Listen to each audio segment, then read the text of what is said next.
चलें, आज एक ऐसी कहानी की दुनिया में चलते हैं जो सुनने में तो बहुत सादा लगती है, लेकिन अपने अंदर हिम्मत, खौफ और उम्मीद के बड़े गहरे सबक रखती है।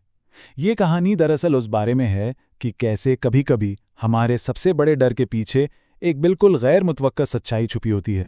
तो कहानी की शुरुआत होती है एक ऐसी रात से जब एक छोटा सा गांव मुकम्मल तारीकी में डूब जाता है।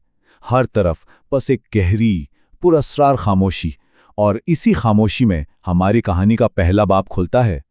तो कहानी का पहला हिस्सा है आयशा और अंधेरे। यहाँ हमारी मुलाकात होती है इस कहानी की हीरोइन से, एक ऐसी लड़की जो वैसे तो बहुत बहादुर थी, लेकिन उसकी जिंदगी में एक बहुत बड़ा डर बसा हुआ था। ये कहानी है आयशा की, जो अपने गांव की सबसे निडर लड़की मानी जाती थी। दिन की रोशनी में तो वो किसी चीज से नहीं घबराती थी, लेकिन मसला तब होता था जब सूरज डूब जाता था और उसका सबसे बड़ा खौफ जाग जाता था। जी हाँ, उसकी सबसे बड़ी कमजोरी थी अंधेरा। और ये कोई मामूली डर नहीं था, ये खौफ बचपन से उसके साथ था, और आज की रात ये खौफ पहले से कई ज्यादा गहरा होने वाला था। अब आते हैं कहानी के दूसरे हिस्से पर, एक अनोखा मेहमान। उसी खामोश अंधेरी रात में कुछ ऐसा होने वाला था जो आयशा की जिंदगी को हमेशा के लिए बदलने वाला था। इस गहरे अंधेरे में, जहां सिर्फ हवा से खिड़की बजने की आवाज आ रही थी, आयशा को अचानक लगा जैसे वो कमरे में अकेली नहीं है। उसे ऐसा महसूस हुआ जैसे कोई साया उसे देख रहा है, बहुत खामोशी से, जैसे किसी चीज का इंतजार कर रहा हो। और फिर इसी गहरी खामोशी में एक सरगोशी गूंजी, आयशा। ये आवाज इतनी गैर मुतवक्के और इतनी करीब थी कि एक लम्हे के लिए तो उसकी सांस ही रुक गई। दिल तो खौफ से बहुत तेजी से धड़क रहा था, लेकिन उसने अपनी सारी हिम्मत जमा की और कांपती हुई आवाज में पूछा, कौन है? लेकिन जब वो साया सामने आया तो आयशा की हैरत की कोई इंतहा ना रही।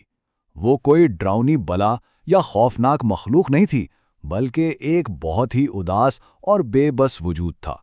और बस यही वो लम्हा था जहां खौफ की जगह हमदर्दी ने ले ली और कहानी का रुख एकदम से बदल गया। तो अब कहानी का तीसरा हिस्सा है, जिनकी मदद की पुकार। जाहिर है, सवाल यह था कि आखिर ये पुरस्कार मेहमान कौन था और वो आयशा से चाहता क्या था। इस मखलूक ने अपनी उदासी का राज खोला। उसने बताया कि वो सालों से इसी घर में कैद है, ना कोई उसे देख सकता है, ना सुन सकता है। और फिर उसने वो बात बताई जो सबसे हैरानकुन थी, कि इतने सालों में आयशा वो पहली इंसान थी जो उसे देख पा रही थी। आयशा ने जब हैरत से पूछा कि सिर्फ मैं ही क्यों, तो उस जिन ने जवाब दिया, क्योंकि तुम्हारा दिल साफ है और तुम्हारी हिम्मत तुम्हारे डर से कहीं ज्यादा बड़ी है। चौथा हिस्सा, हिम्मत का फैसला। अब आयशा एक दौराहे पर खड़ी थी।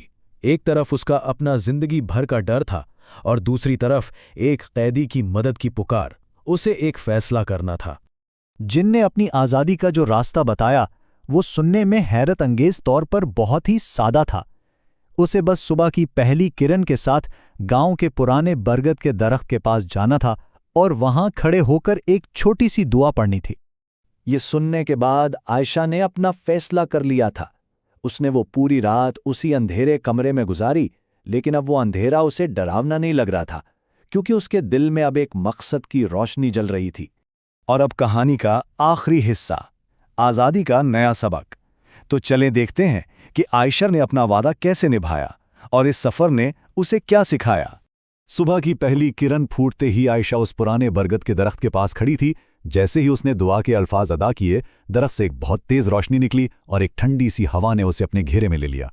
इसी रोशनी में से जिनकी खुशी से भरी आवाज गूंजी, शुक्रिया आयशा, तुम्हारी हिम्मत ने मुझे आज़ादी दी।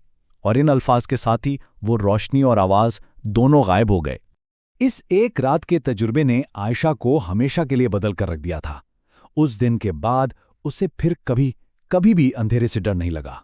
वो इसलिए नहीं डरी क्योंकि अब वो जान चुकी थी कि हर अंधेरा डरावना नहीं होता। कभी कभी इस अंधेरे में कोई ऐसा भी होता है जिसे सिर्फ मदद की जरूरत होती है।